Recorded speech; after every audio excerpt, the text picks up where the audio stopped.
Mais uma vez, bom dia, irmãos. Vamos abrir em Lucas 22, de 39 a 46. Lucas 22, de 39 a 46, é o texto de hoje. Nós terminaremos em 2017, no último domingo deste ano, a série em Lucas. Depois de bastante tempo. Então, nós podemos dizer que já estudamos completamente um livro, né? Detalhadamente. Se você perdeu, você vai lá no YouTube, no canal da igreja. Todas as mensagens estão lá.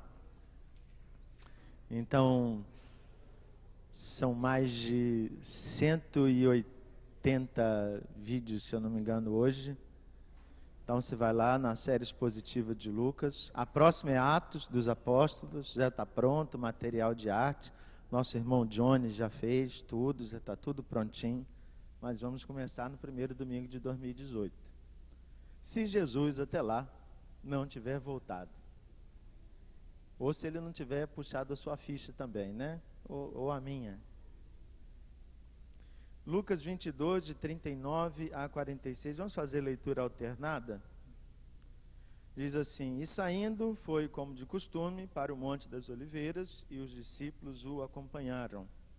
Chegando ao lugar escolhido, Jesus lhes disse: Orai para que não entreis em tentação.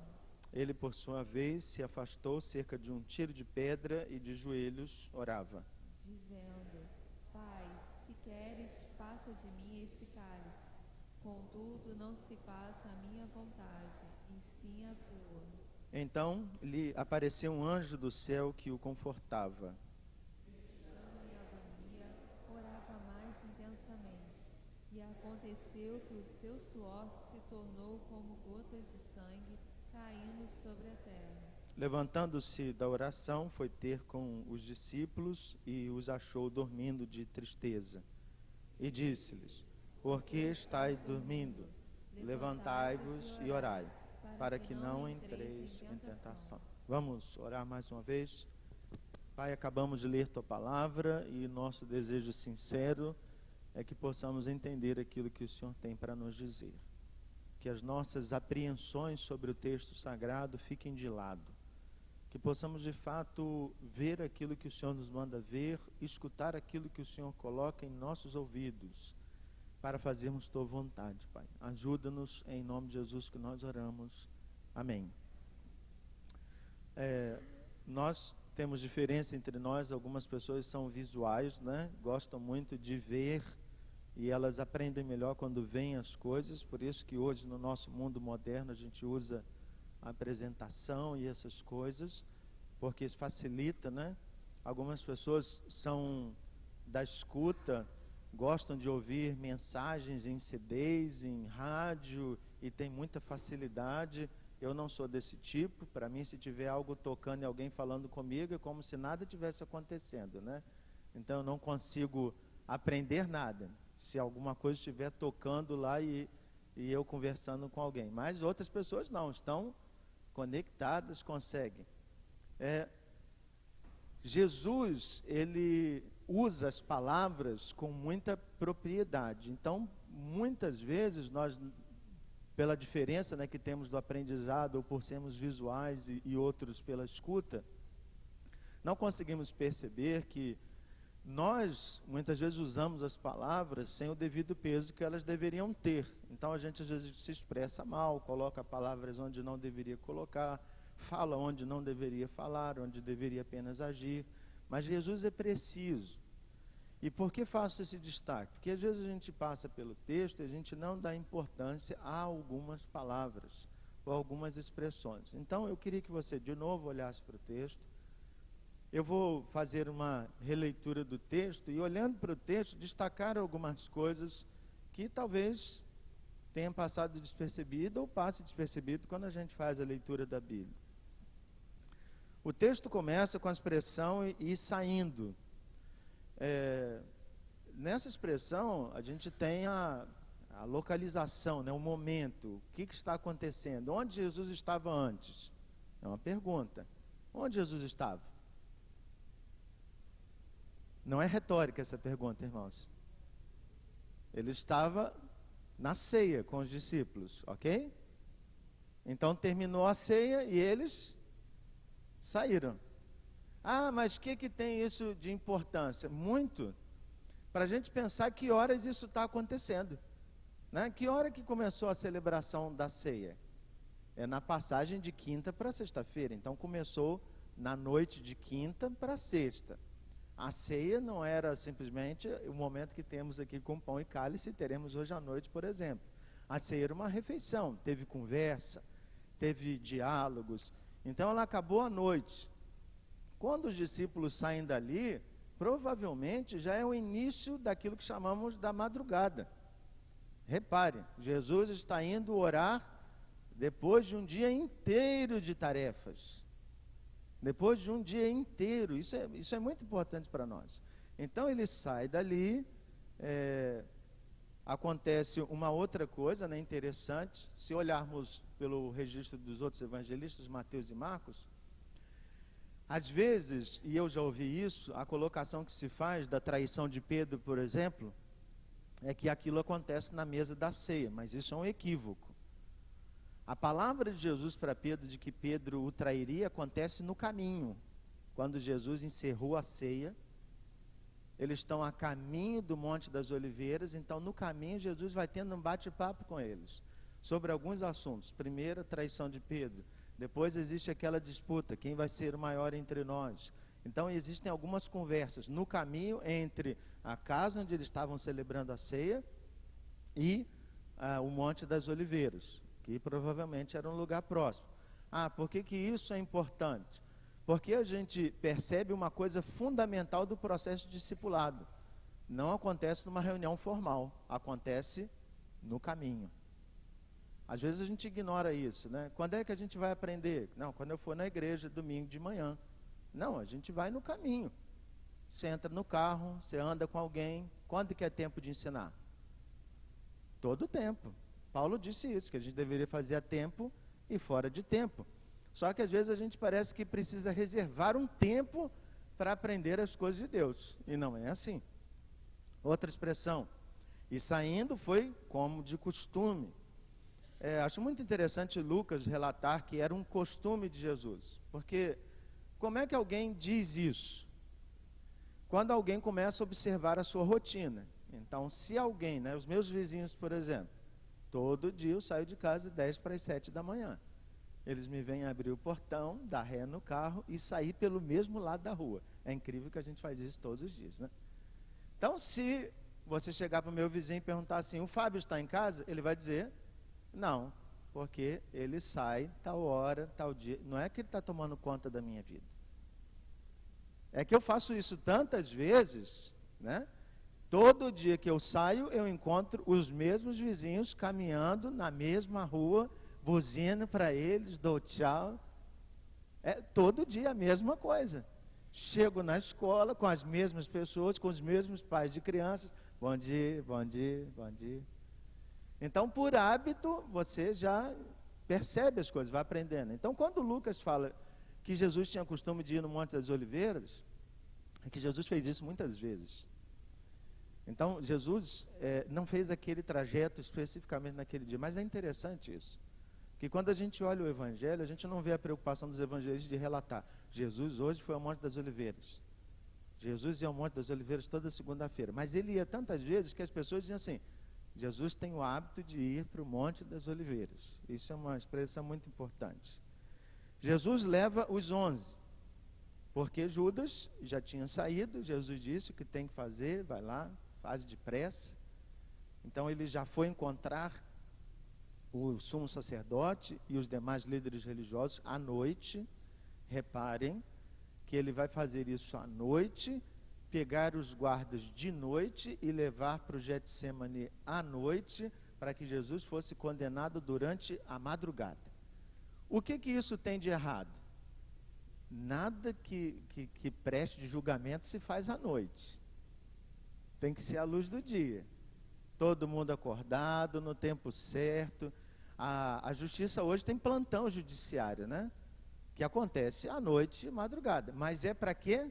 Casos extremos, necessários, A gente tem aí até acusações que juízes estão aproveitando esse momento para fazer coisas que não devia, de madrugada, porque não deveria se fazer isso, né? Deveria ser no momento certo, na rotina. Jesus leva os 11. E o lugar é chamado de Monte das Oliveiras pela observação mais óbvia, né? Tem uma plantação de oliva. Para quem não sabe o que é oliva, é só lembrar de um azeite de oliva. Então, oliva é azeitona, então você tem uma plantação de azeitonas, é um monte que tem uma plantação enorme de azeitona, por isso que é chamado de Monte das Oliveiras, né? Então, ao pé do monte, tinha um lugar mais específico chamado Getsêmani. Getsêmani literalmente significa prensa de azeite. Então, assim como toda plantação de uva tinha um lagar onde se pisava as uvas, toda plantação de azeitona tinha o Getsêmani, que era onde se prensava as azeitonas para gerar o famoso azeite. Então, a gente não pode imaginar o Getsêmani como um jardim. Getsêmani era um lugar físico, provavelmente uma casinha, né? Um lugar fechado, com telhado, porque as pessoas trabalhavam ali dentro. Onde se colocava as azeitonas, prensava, colocava, provavelmente tinha tonéis de azeite ali. Então a gente precisa tentar visualizar o Getsêmani. Jesus não está orando no jardim, ele está orando dentro dessa casinha. Faz todo sentido, de madrugada, ninguém está trabalhando, né? Então Jesus aproveita aquele ambiente físico que já está ali, e ele vai para ali de propósito orar, com intenção mesmo. Só que ele levou os 11, mas para o Getsêmani, ele leva 3. Ele não leva os 11. Os outros 8 ficam espalhados pelo Monte das Oliveiras. Se eles estão orando ou dormindo, não sei, ou batendo papo. Eu sei que Jesus chamou 3 e disse assim, vocês 3 vêm comigo aqui, um papo mais íntimo, e chama, eles vão para o Getsêmani, e Jesus vira para eles e pede que eles se coloquem em oração. Lucas relata que Jesus se afastou um tiro de pedra. Um tiro de pedra significa um lugar não muito longe, né? Você imagina um lugar onde você pega a pedra e taca. Eu não estou falando competição de quem taca mais longe, mas um que o ser humano normal taca de uma pedra. Então você vê, né, a pessoa não está a 1 quilômetro de distância, está perto, você vê. Jesus se afasta um pouquinho e vai ter um momento íntimo com o Pai ali, e ele ora de joelhos. Às vezes a gente fala que a expressão corporal não é importante, né? Quantas vezes eu já ouvi isso e até eu falei. A expressão corporal não é importante. Não, você pode orar de qualquer jeito. Irmão, se é de qualquer jeito, por que o texto diz que Jesus orou de joelhos? Lucas poderia dizer, Jesus orou. Tanto faz. Mas quando Lucas registra que foi de joelhos, aí eu quero que você destaque a precisão das palavras. O evangelista quer nos dizer alguma coisa. Foi diferente. Jesus não orou em pé, com a mão no peito, nem com a mão... Jesus se colocou de joelhos. De joelhos significa submissão. Significa humildade. Ninguém se coloca diante de joelhos diante do outro, se o outro a quem você se coloca de joelhos não lhe é superior, pelo menos naquele momento. Então, por exemplo, quando todo oficial na igreja é ordenado, ele se coloca de joelhos diante do pastor? Não, diante do Eterno. Então ele se coloca diante dos joelhos e ele faz o voto e se coloca de joelhos, porque ele está dizendo assim, eu estou me colocando em tuas mãos, submisso. É um ato muito importante. Quando um casal está casando, né, a oração que se faz logo após os votos é de joelhos. E aí algumas noivas falam assim, pastor, mas o meu vestido não me permite, tal. Eu falo, não me interessa, de joelhos. Não tem justificativa. Se coloca de joelhos, o noivo ajuda, faz o que quiser, mas vai ficar de joelhos. Por quê? Se casamento não começa submisso a Deus, não tem casamento. Então é muito importante que a gente pense que Lucas fez questão de registrar que Jesus orou de joelhos. Então a gente precisa entender assim, de joelho, tanto faz. Se pergunte sobre isso. Outra coisa interessante, aparece um anjo do céu que o confortava. A gente precisa ter muito cuidado ao interpretar essa expressão, porque existe um tempo em que dá muita importância à figura do anjo, né? criou-se o anjo da guarda para as crianças. As pessoas oram a Deus, mas elas não pedem a presença de Deus, elas pedem a presença do anjo. Quantas vezes eu já vi irmãos orando, dizendo: Pai, coloca os teus anjos, né? Mas se Deus não estiver ali, irmão, só tiver o anjo, você vai se dar mal. Entendeu? A figura do anjo só tem valor se Deus está ali. Então o que a gente precisa pedir é: Senhor, protege-me, que eu sinta tua presença. Se Deus vai mandar um anjo, um serafim, ou um diácono ou presbítero da igreja, tanto faz. Entendeu? Ou pastor. O que importa é a presença de Deus. Então o que está em destaque aqui é que Deus naquele momento se mostra ainda de forma mais evidente para Jesus. Jesus precisava disso? Jesus não precisava disso. A presença do anjo aqui é para quem está lá. Olha, caramba, apareceu até um anjo. Ou seja, as pessoas estão vendo o cuidado do Pai e aquilo conforta as pessoas que estão ali. O que está acontecendo ali é de muita importância para as pessoas que estão ali. Jesus faz as coisas intencionalmente. O conforto do Pai é no sentido de: eu estou com você. Tudo que está acontecendo é plano, você está sendo obediente, vamos juntos, né? E a gente precisa ter muito cuidado quando lê, por exemplo, a própria expressão do Evangelho. Vamos chegar lá, que o Pai o desamparou, né? Será que realmente o Pai o abandona? O que a gente precisa ler disso, né? A gente precisa ser muito cuidadoso. O Pai sempre está presente, o Pai nunca nos abandona. Sem querer adiantar, o desamparo sentido por Jesus é de carregar sobre si o pecado e de sentir-se na condição que nós nos sentimos, de estar distantes do Pai por conta daquilo que carregamos. Mas o Pai sempre está lá, sempre, o tempo todo. Ele nunca dorme, nunca se esquece de nós, nunca nos desampara. Jesus começa em agonia, né? Ele está sofrendo mesmo, não é um momento fácil. Ele ora mais intensamente. Como é que a gente pode ler que Jesus está orando intensamente? Certamente as expressões de Jesus, a fala de Jesus, o semblante de Jesus muda.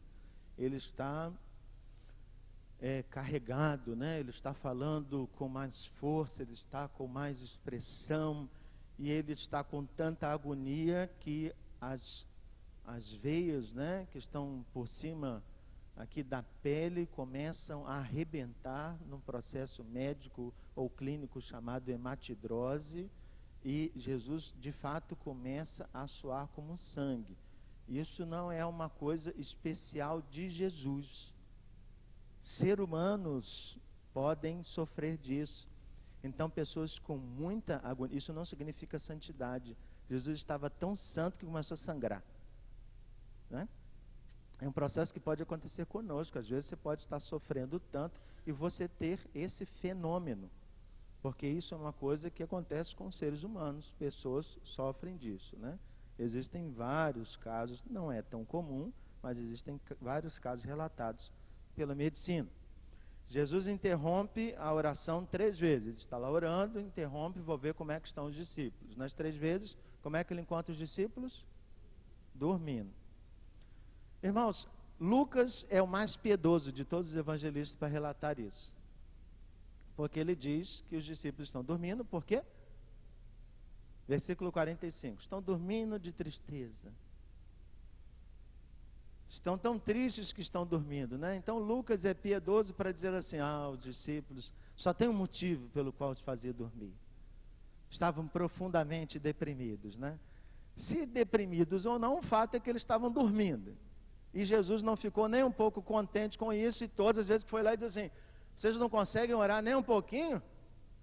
Eu saí para orar, vocês dormem? 3 vezes Jesus fala sobre isso, né?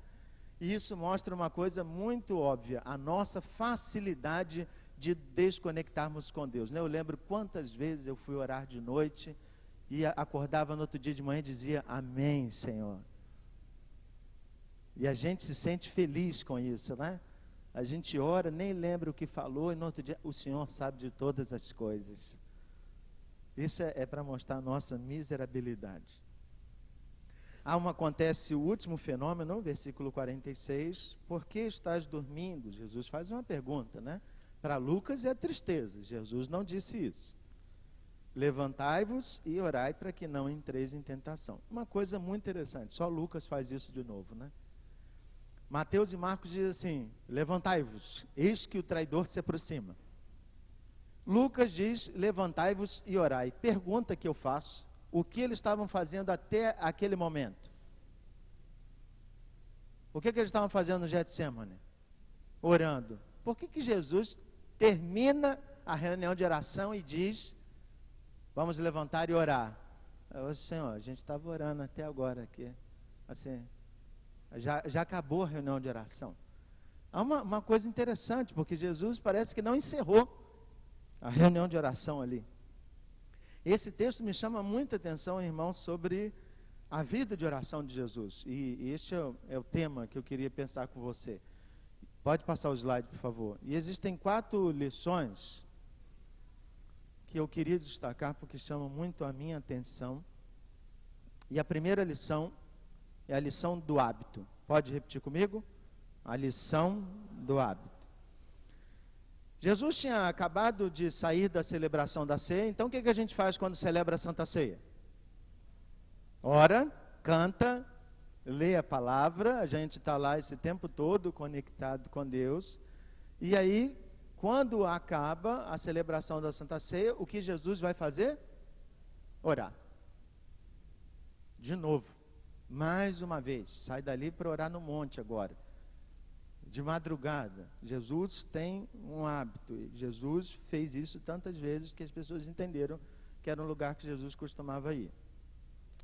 Existem hábitos que são saudáveis, existem hábitos que não são saudáveis. O importante é a gente perceber que assumimos hábitos na nossa vida. Nem todo hábito a gente faz porque gosta, mas porque tem que fazer. Por exemplo, nós aprendemos que é saudável escovar o dente depois das refeições. Criança ama fazer isso. Mentira, não ama nada. O tempo todo você tem que dizer, escova o dente, até que ela cresce e começa a fazer isso. Ela continua amando escovar o dente. Adulto ama escovar o dente. Você trouxe escova de dente, porque você vai comer alguma coisa aqui, depois do culto, e vai escovar o dente, viu? A gente faz por hábito, mas é um hábito que é obrigado, porque a gente sabe que se não escovar o dente, a gente vai ter cárie e tal. Tem um benefício nisso, né? Você vai lá para o IPPC, atendido, tal, vem dinheiro para o projeto social. Tá, tudo bem, se você quiser seguir esse ciclo, tá ótimo, os dentistas agradecem. Mas é importante que você desenvolva um hábito que é saudável para a sua vida e para não sofrer. A maioria de nós não gosta de fazer exercício físico. Mas fazer atividade física é um hábito saudável. Mas a gente também pega os hábitos que não são saudáveis. A gente faz coisas que não deveria fazer. A gente assume posturas corporais que não deveria ter. Faz isso por hábito e acaba sofrendo. Nós precisamos assumir o hábito da oração. Mas assumir o hábito da oração, e eu estou falando mesmo da regularidade em orar. Assumir o hábito da oração é uma prática muito perigosa.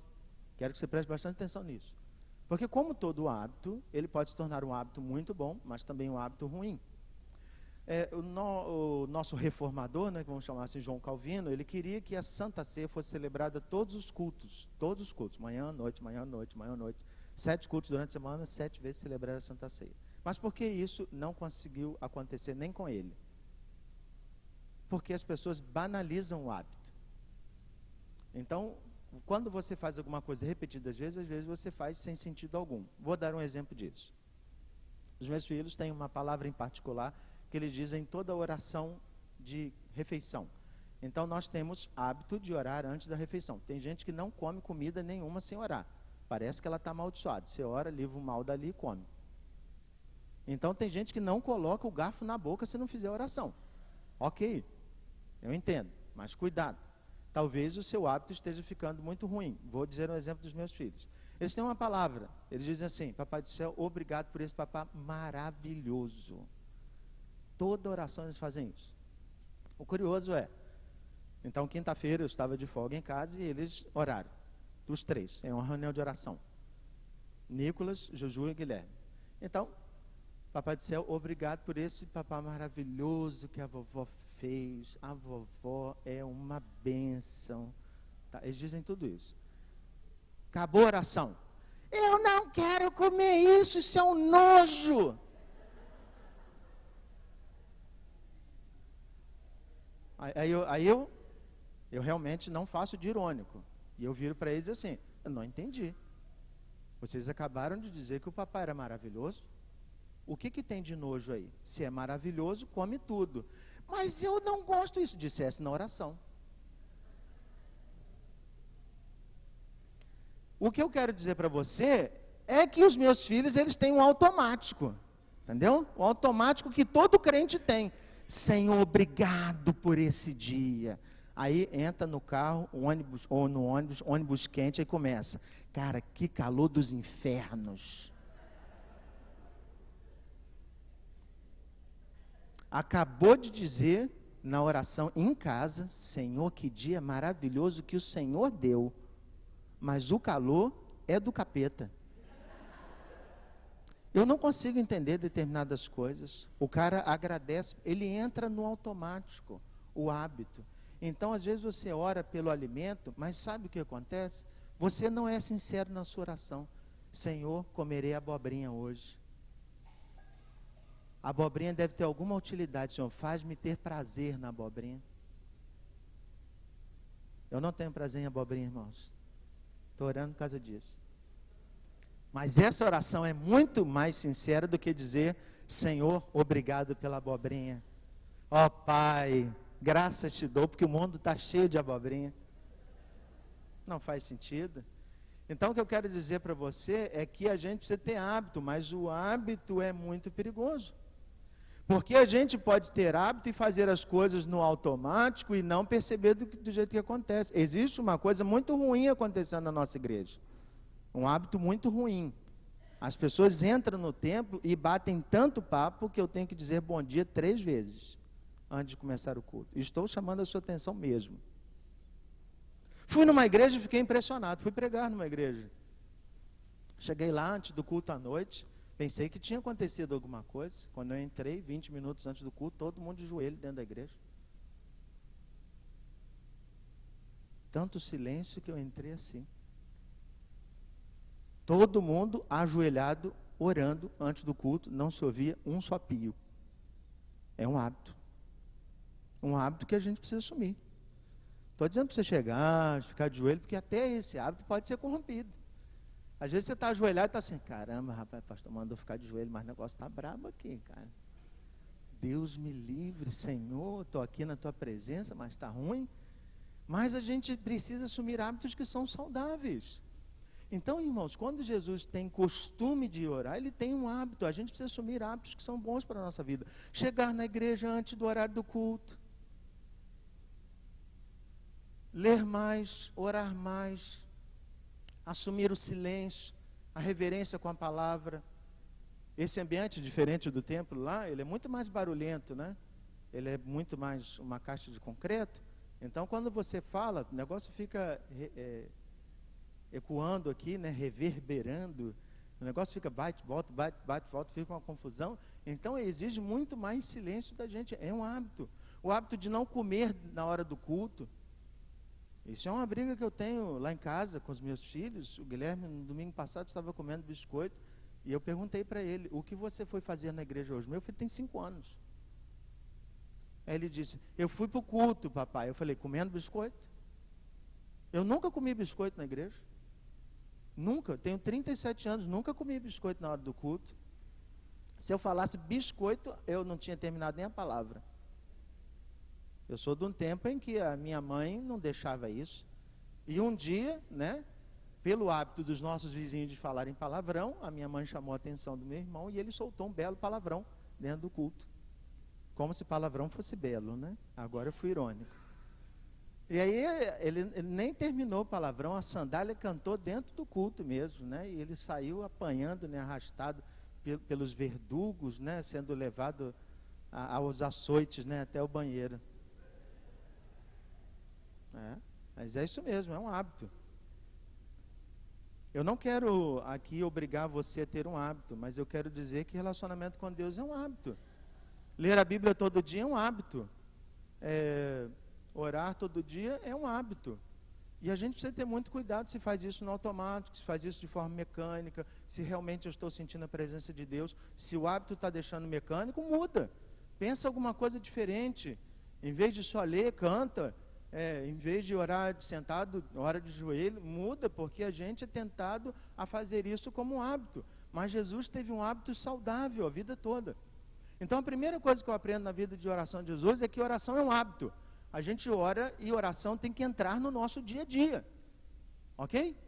Segunda lição. A lição do lugar. Pode repetir comigo? A lição do lugar. A Bíblia ensina que oração é algo que se deve fazer em todo o tempo, né? Paulo diz lá na carta aos Tessalonicenses, orai sem cessar. Quando eu leio orar sem cessar, significa que eu entro no ônibus, posso orar. Posso orar. Nem todo mundo entra no ônibus orando. Tem gente que entra no ônibus, a primeira coisa que faz é reclamar. Não é oração. Diz assim, poxa, estou há 40 minutos no ponto de ônibus esperando. Vai dizer que um camarada desse está orando? Não está. Então, se eu estou orando, eu estou em espírito de oração. Eu posso não estar dizendo, ó Pai que está nos céus, mas eu estou ali conectado com Deus. E eu entendo que a minha palavra realmente deve ser temperada com sal. Então, quando eu digo bom dia, porque eu estou assim com o Pai, eu digo, ó motorista, bom dia. Eu até entendo quando o motorista não responde, porque 5.000 pessoas vão entrar no ônibus e dizer bom dia, bom dia, bom dia, bom dia, bom dia, bom dia, bom dia. E o cara, bom dia, bom dia, bom dia. Então, eu digo uma vez, mas ele vai dizer 5.000 vezes, é muito mais difícil para ele. Eu entendo quando ele faz assim, ó. Ok, já entendo, bom dia. Ele disse isso. Então, quando ele me deu o troco, olhou para mim, ok, pode passar. Entendi que é um bom dia. Eu posso orar andando, correndo, no shopping, posso orar em qualquer lugar, posso orar em qualquer horário. Mas uma pergunta que eu quero que você faça, por que Jesus não foi para o templo orar? Jesus não foi orar no templo. Jesus também não foi orar em casa, Jesus foi orar no Monte das Oliveiras, especificamente no Getsêmani. Então, a lição do lugar escolhido, para mim não aponta um lugar onde Deus me escuta, mas um lugar onde esse meu relacionamento com Deus se torna muito mais profundo. Então, quando eu encontro um lugar, eu penso que esse lugar me traz paz, devoção, tranquilidade. Por exemplo, eu não penso em orar no shopping, na praça de alimentação. Para mim é um lugar difícil até de ficar, muito barulho. Muito barulho. Então, quando eu não consigo conversar, quando alguém está a 80 centímetros na minha frente, né?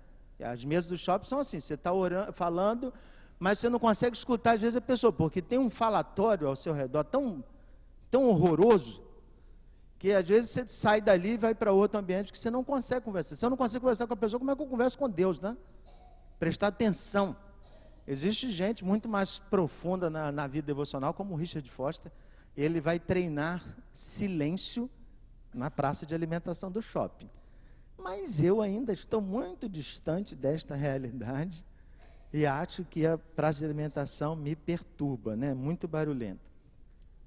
Daniel orava ao Senhor 3 vezes ao dia. Fazia isso onde? No seu quarto. A Bíblia diz que ele abria a janela e orava em direção de Jerusalém. Então, orar olhando para Jerusalém, mesmo que metaforicamente, né, porque ele não via Jerusalém, fazia o que com Daniel? Mexia com o coração. Eu entendo perfeitamente, até quando um muçulmano, ele faz oração e coloca o tapete no chão e ora de joelhos, ele sempre ora em direção a Meca, em qualquer lugar que ele estiver no mundo. Ele sabe que Meca está para lá, então ele põe o tapete virado para cá. Toda mesquita é construída em direção a Meca. Porque o lugar sempre foi importante. Jesus falou sobre isso quando ensinou sobre oração. Ele disse, ora em qualquer lugar. Não, ele disse, quando for orar, entra no teu quarto, fecha a tua porta e ora. Irmão, se Jesus disse para entrar no quarto e fechar a porta, é porque é importante. Se não, ele dissesse assim, ora em qualquer lugar. Acho muito curioso quando tem gente corajosa para dizer para mim assim, pastor, eu tenho uma intimidade tão grande com Deus, eu oro sentado no vaso sanitário. Sabe o que eu digo? Eu falei assim, cara, poder orar eu até posso, mas eu não faço isso. Você come sentado no vaso sanitário? Por que eu vou falar com Deus? Não tem necessidade. Não tem necessidade. Então a gente banaliza o lugar e dizendo que pode em qualquer lugar, e como se orasse em qualquer lugar. Você ora o tempo todo no ônibus? Às vezes você diz que ora, mas não ora. Às vezes você está ouvindo música, vendo filme, fazendo um monte de coisa, conversando, estudando para a prova da faculdade. Você está lá, mexendo com um monte de coisa. Aí você diz, não, estou em oração. Não está nada, irmão. Você não está conectado nada com Deus, você está pensando um monte de coisa. Então a gente precisa entender que eu posso fazer em qualquer lugar, mas eu devo? Não, talvez não. Talvez eu precise realmente entender que existe um lugar que eu vou lá e faço. Jesus estava com os discípulos orando, mas acabou daquilo e ele disse assim, não, eu vou para o meu lugar orar agora. Agora eu vou lá e vou ter um momento com Deus. Então, tem gente que gosta de orar no monte. Se orar no monte te ajuda, irmão, vai para o monte, escolhe um monte que não seja perigoso no Rio de Janeiro, né? Se te ajuda a orar no quarto, ore no quarto, mas existe a lição do lugar.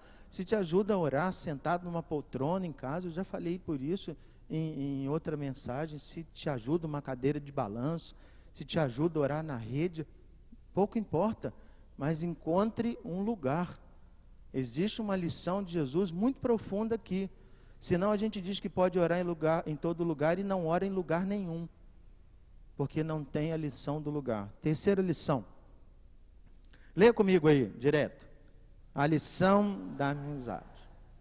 Irmãos, tem uma coisa muito profunda para mim nessa expressão do texto. Jesus tinha 11 discípulos, e eu fico imaginando que depois de 3 anos a gente tem um relacionamento bem profundo, né? Se você vive com uma pessoa todos os dias como Jesus vivia, você tem um relacionamento bem profundo, você sabe os gostos, né, já daquela pessoa, você passa a ter intimidade com aquela pessoa. Eu fico imaginando, Jesus ia para uma casa com muita regularidade, o Evangelho não diz isso, mas é óbvio perceber, a casa de Marta, Maria e Lázaro.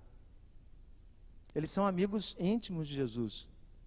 Até teve um compositor, e eu não vou aqui arriscar dizer, não sei se o Roberto lembra, que faz uma música a respeito de Jesus estando na casa de Marta e Maria, e ele diz na sua música, né, estás cansado, estás dormindo cansado, né, vejo nos seus olhos, pode deitar, Senhor, pode descansar. Ou seja, é relacionamento de quem tem intimidade.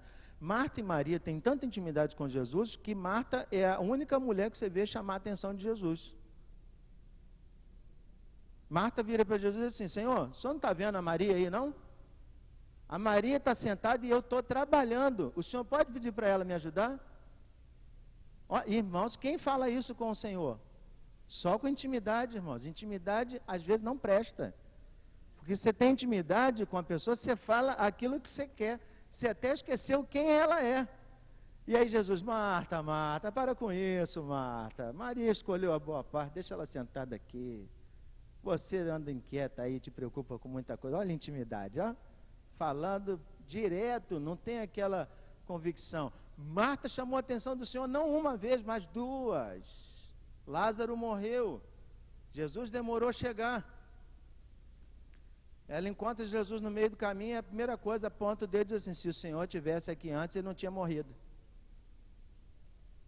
Isso é intimidade, conhece, fala. Então eu fico imaginando Jesus, 11 discípulos, 12, né? Eu estou tirando o Judas porque aqui ele já tinha feito o que não deveria fazer. E ele está lá com 11 discípulos, 3 anos de caminhada, uma maravilha, uma intimidade. Mas Jesus ainda tem 3 mais íntimos, Pedro, Tiago e João. Pedro, Tiago e João estão no barquinho com Jesus. Pedro, Tiago e João estão no Monte das Oliveiras com Jesus, lá no Getsêmani. Jesus, os outros discípulos percebem que tem intimidade, né? E João se sente o discípulo amado, ele mesmo diz isso. Não é que Jesus amava mais ele, mas João se sente muito amado por Jesus. Provavelmente João era o mais novo da turma.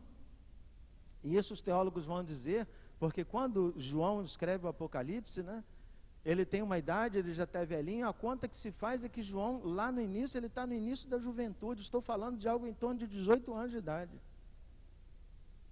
Para justificar a idade que João tem quando escreve o Apocalipse, né, uma conexão sem provas, mas é uma ideia de que ele é o novinho. Talvez por isso Jesus tenha dado tanta atenção para João.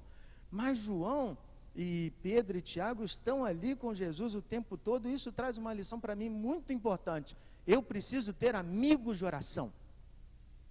E aí, eis uma coisa que eu não me lembro de ter feito, não vou dizer que eu nunca fiz, mas não lembro de ter feito. Sair com 3 amigos para orar. A gente chama 3 amigos para fazer o quê? Pô, cara, a gente precisa comer junto, vamos bater papo, jogar conversa fora, vamos falar bobagem, aproveitar que as nossas esposas não estão conosco, vamos falar coisa de homem, vamos brincar, vamos sair, vamos ter a nossa noite como homens. Eu não lembro de ter chamado 3 amigos, cara, vamos orar, eu quero chamar vocês para a gente ir lá para o Nova América, querendo chamar vocês para orar, a gente senta ali na praça de alimentação, a gente ora juntos. Eu não fiz, mas não lembro de ninguém ter feito isso comigo, não lembro de ninguém ter me convidado para isso. Coisa interessante, a gente pede oração para as pessoas, mas a gente não chama amigos para orarem junto com a gente. O que significa isso? Significa que quando Jesus está diante dos seus amigos, Jesus não tem filtro. Jesus diz, eu estou profundamente angustiado. Pedro, Tiago e João são tão amigos de Jesus que eles nunca dizem assim, que isso, Senhor, não saia isso da sua boca. O Senhor é o mestre dos mestres, não pode dizer um negócio desse. Ninguém repreende Jesus, percebeu isso? Ninguém diz para Jesus assim, Senhor, por que o Senhor está aí suando sangue? Pô, Jesus está suando sangue e ninguém fala nada, ninguém repara nada, ninguém faz um comentário dizendo, que é isso, Senhor, para com isso, estamos juntos. Todo mundo entende, isso é sinal de amizade, nós precisamos ter amigos de oração. Não é simplesmente saber que alguém ora por mim, mas porque eu tenho um amigo em que eu posso abrir o meu coração, e esse amigo ora por mim, mas ele é o meu amigo, que eu chamo ele na minha casa, cara, eu queria que você viesse aqui na minha casa, nós vamos até comer pizza, mas vamos orar junto? Assim, vamos sentar juntos e vamos orar como amigos, vamos desenvolver relacionamento, eu, tu, ele, nós, e vamos aqui sentar nós 4, e como amigos de oração sentar.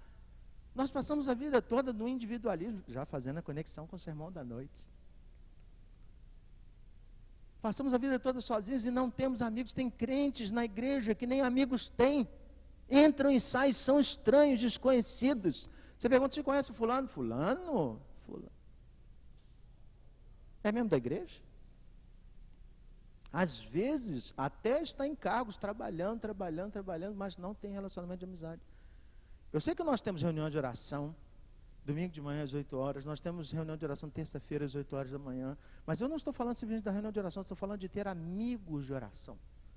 Aquele grupo do WhatsApp que você cria, e ninguém fica postando bom dia, ou mandando vídeo para você, mas pessoas que você diz assim, gente, eu queria que você orasse, pô, eu estou enfrentando um problema com meu filho, eu estou enfrentando um problema no meu casamento, e você sabe que as outras pessoas do outro lado não vão pegar a sua mensagem, e dizer assim, encaminhar para. Elas vão receber aquilo com todo o carinho, vão ligar para você, vão orar por você, e vão marcar um dia para orarem juntos. Eu estou pedindo mesmo que você crie a lição da amizade. Encontre 3 amigos, crie um grupo com eles, orem uns pelos outros, intencionalmente. É a lição da amizade. Última lição. Leia comigo aí. A lição do tempo. Existe uma coisa que me chama muita atenção, já falei, talvez essa me chame muita atenção, é que quando Jesus vai embora, ele diz, levantai-vos e orai. Levantai-vos e orai. A lição do tempo mostra que a oração não é um momento. A gente sente necessidade de orar por coisas, irmãos. Eu entendo isso. E sou favorável que os irmãos coloquem os pedidos de oração, mas eu quero que você preste muita atenção. Às vezes a gente tem dificuldades, por exemplo, eu estou passando uma enfermidade, pastor, ora por isso. Tem um tempo, né? Se o camarada morre, você não ora mais. Então você precisa orar por aquilo. E parece que quando o cara fica curado, o que você faz?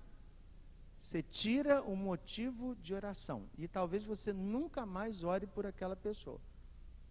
Afinal, você estava orando porque tinha um motivo, uma situação.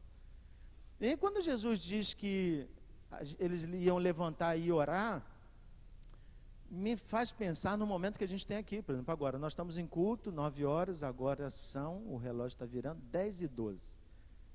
Nós vamos acabar o culto 10h20, 10h25, acabamos daqui, vamos tomar um café. Nesse meio tempo, você tem muitas possibilidades. Uma delas é sair do espírito de oração. Vou contar o exemplo do que aconteceu com um dos 3 escolhidos que estavam ali com Jesus no Getsemane, Pedro. Pedro orou de madrugada, deveria estar orando, dormiu, né? Orou, tal. E aí Jesus falou assim, levantai-vos e orai. Aí eles dão de cara com um monte de soldados que estão vindo, soldados religiosos, soldados do sumo sacerdote. E aí quando eles dizem assim, Jesus está preso, o que Pedro faz? Acabou o espírito de oração, irmãos. Entrei na carne, zap! É igualzinho a nós. A gente só não anda com espada, mas a língua é mais afiada do que muita espada. Acabou o culto, o que pode falar? Qualquer coisa. Fala da vida do irmão, fala mal do sermão, fala mal da igreja, fala mal que os irmãos estão usando o celular, estão lendo a Bíblia no celular, fala mal do presbítero, fala mal do diácono, fala. E ele diz que está em oração. Como? Quando Jesus levantar e orar, ele diz assim, ó, fica com a boca fechada, continua orando. Tá? Porque quando você está conectado com Deus, você não se permite tirar a espada, desembainhar a espada e usar, irmãos. Você sabe uma coisa que eu tenho aprendido na minha vida? A lição do silêncio. Eu sou uma pessoa que tem muita facilidade de falar. Talvez por isso me ajude a ser pastor, né? Então, as coisas vêm, a palavra vem na boca. E eu, na maioria das vezes eu falo. Quarta-feira eu estava numa reunião, por exemplo. E estava em reunião com plantadores de igreja e um candidato a plantador, um pastor muito mais velho que eu. E ele soltou uma frase que para mim era horrorosa. E aí, o que aconteceu com o Fábio? Ó, tirei a espada e fiz um F. Não foi um Z. Depois que eu falei assim, eu estava certo, irmãos, certíssimo, mas foi péssimo. Eu percebi o constrangimento na cara do pastor, como ele ficou vermelho e disse assim, reverendo, realmente eu estou agindo muito mal. E eu falei assim, e eu também, né? Poderia ter chamado ele à parte, falado sobre isso e tal. O expus ali diante de outros 4 pastores. Deus é tão maravilhoso que só produz bem, né? Mesmo quando a gente faz bobagem. Mas eu tenho a minha lição. Então, quando Jesus diz levantar e orar, ele diz assim, o culto termina aqui, mas ele continua, irmãos. E aí lembra mesmo. Quando você entrar no carro, o cara te fechar, você diz assim, glória a Deus. Ok? Quando o policial te parar na blitz, você diz assim, homem abençoado, Senhor proteja. Não diga que ele está querendo te arrancar dinheiro, que ele está ali com má intenção. Não fale isso, irmão. Não fale isso. Você não conhece o coração das pessoas. Não fale isso. Levantai e orai. Sabe por quê? Porque se a gente para de orar, a gente tira a espada e usa a espada. Foi o que aconteceu com Pedro, irmãos. O culto não é a reunião de congregação. O culto é a nossa vida. Por isso, eis um problema da igreja brasileira. Nós temos vida secular e vida cristã. Nós temos 2 vidas. Eu não tenho 2 vidas. Eu tenho uma. E eu tenho a certeza de que você também não tem essa vida, mas não viva como se tivesse 2 vidas. Não se permite falar uma coisa aqui, cantar aqui, sair daqui e falar um monte de coisa que não deve. Não fale, guarda a espada. Ela está aqui. Mas não usa. Não precisa usar. Nós estamos em culto. Então a lição do tempo me mostra que o culto não acaba, nunca. Quando é que eu estou diante de Deus e não estou em culto? Não estou, então quando eu vou jogar futebol é culto, irmãos. E isso eu aprendi. Meu mentor, o Pezzini, Ele faz uma oração e me ensinou a fazer essa oração, e eu digo na minha oração, e toda vez que eu repito isso, eu repito que eu estou repetindo eu sinto que eu estou repetindo as palavras do meu mentor. E eu digo assim na minha oração antes da comida: Senhor, que eu coma devagar. É a minha oração. Eu sou ansioso ao máximo. Senhor, que eu coma devagar, que eu sinta o sabor dos alimentos, que comer seja um culto ao Senhor. Que ao me deparar com a comida, eu perceba que o Senhor não criou tudo só arroz. O Senhor fez arroz, cenoura, carne, abobrinha, chuchu. O Senhor fez angu, taioba, feijão. Deus criou cores diferentes, sabores diferentes, texturas diferentes. Então eu, na minha ansiedade, como depressa, não cultuo a Deus, porque a minha pressa não me permite sentir os sabores e cores que Deus fez diferentes. Então eu digo: Senhor, eu quero que comer seja um culto. Recebe este culto. Às vezes eu sou tentado, irmãos, a comer mais do que devia. E aí eu digo: Senhor, que o Senhor me sacie. Não é a quantidade de comida que vai encher a minha barriga, é o Senhor. Quero concluir, irmãos, então, tendo um desafio prático. Escolha um lugar. Pode ser a sua casa, fora dela. Pode ser que você faça isso todos os dias. Então, todo dia você tem uma oração em determinado cômodo da sua casa. Mas, uma vez por mês, por exemplo, você sai para fazer uma caminhada na Lagoa Rodrigo de Freitas, porque é um lugar que te inspira, e lá você faz uma oração. Ou então, de 15 em 15 dias, você vai passear nas montanhas de Realengo, e vai lá. Tem floresta, irmãos, em Realengo. Existe, inclusive, uma floresta municipal, se você não sabia disso. Estadual, né? Estadual. Olha lá, a moça da Inéia. Então, tem uma floresta estadual lá em Realengo. Vai lá passear. Não tem bandido, não tem nada disso. Na verdade, eles fazem a vigilância do local. Não tem. Ninguém é assaltado. Então, você vai lá, passeia. 15 em 15 dias, você tem aquele tempo de oração, contemplação. Escolha um lugar, escolha uma hora, escolha amigos, mas desenvolva uma vida de oração. O Getsemane não está aqui para a gente dizer assim: puxa, como Jesus sofreu, né? Não, o Getsemane está na Bíblia para dizer assim: olha como Jesus agiu diante de todo o sofrimento. Jesus continuou a sua vida de oração. Nós precisamos orar mais. Quando a gente ora e está falando com Deus, a gente não usa a boca para falar outras coisas. Então, que a lição da vida de oração fique contigo. Deus te abençoe. Vamos orar nesse sentido, então? Assume um compromisso com Deus aí. É claro que o desafio prático é só uma sugestão, né? Coloca diante de Deus aquilo que Deus colocou diante de você. Fala com Ele. Assume um compromisso. Acho importante fazer isso. Deus nos fala e Ele exige de nós uma resposta.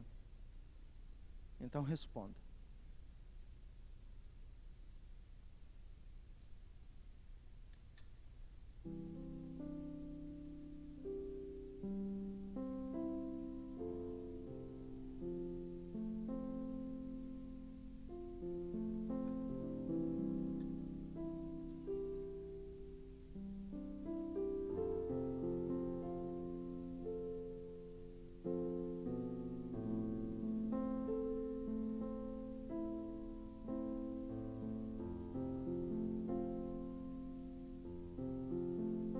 Maravilhoso e bom Deus,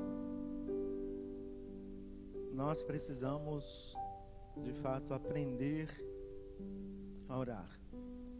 Quando a tua palavra nos diz que ninguém sabe orar, certamente a tua palavra está dizendo que a nossa preocupação não deve ser linguística, a nossa preocupação não deve ser de expressão, porque é o Teu Santo Espírito que sonda o nosso coração e transmite ao Senhor as palavras que queremos dizer.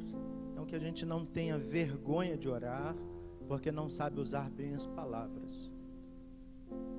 Que a gente não deixe de orar, porque tem vergonha das pessoas, ou usa a timidez como uma fuga. A Tua palavra, quando coloca para nós a vida de oração de Jesus, principalmente ali no Getsemane, certamente nos coloca numa condição de que podemos aprender com o Mestre. Mesmo saindo do culto, podemos passar alta madrugada orando e falando contigo quando o nosso coração está apertado, como estava ali o coração do Senhor Jesus antes da crucificação. Ele sabia por tudo o que ia passar, nós não sabemos. Isso ainda gera em nós maior angústia, porque somos tentados a confiar em nós mesmos e não no Senhor. Mas como aconteceu com Jesus, a oração demonstrava um relacionamento profundo, um relacionamento vivido diariamente, um relacionamento vivido com amigos, um relacionamento vivido num lugar específico e em todos os lugares ao mesmo tempo. Jesus não apenas orou no Monte das Oliveiras, mas em muitos outros lugares. Ele tinha uma vida de oração. A sua vida foi um culto ao Senhor. E é isso que queremos, Pai.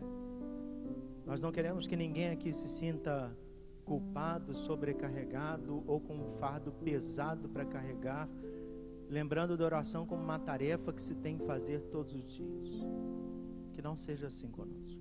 Que orar seja algo natural, que a gente convide amigos para orar juntos, que a gente use a oração, que a gente guarde a espada e que a gente sirva mais ao Senhor em tudo que faz, que a nossa vida seja um culto, Pai. Ajuda-nos. Ajuda-nos mesmo, Pai, e contamos com Tua ajuda, e falamos assim porque não depende de nós, que a gente se sinta motivado pelo Senhor a ter uma atitude diferente, que para nós a Tua palavra seja mais do que foi muito legal, foi muito bom, entendi, que a gente faça, que a prática mostre de fato aquilo que o Senhor Jesus disse, que quando ouvimos e praticamos, construímos a nossa casa sobre a rocha. Que a gente ore mais com os nossos filhos, com o nosso cônjuge, que a gente desenvolva, amplie, cresça, ore com outras pessoas e a gente perceba que está crescendo num relacionamento contigo. Que isso nunca seja utilizado para vaidade, mas sim para a glória do Senhor. Em nome de Jesus, oramos. Amém.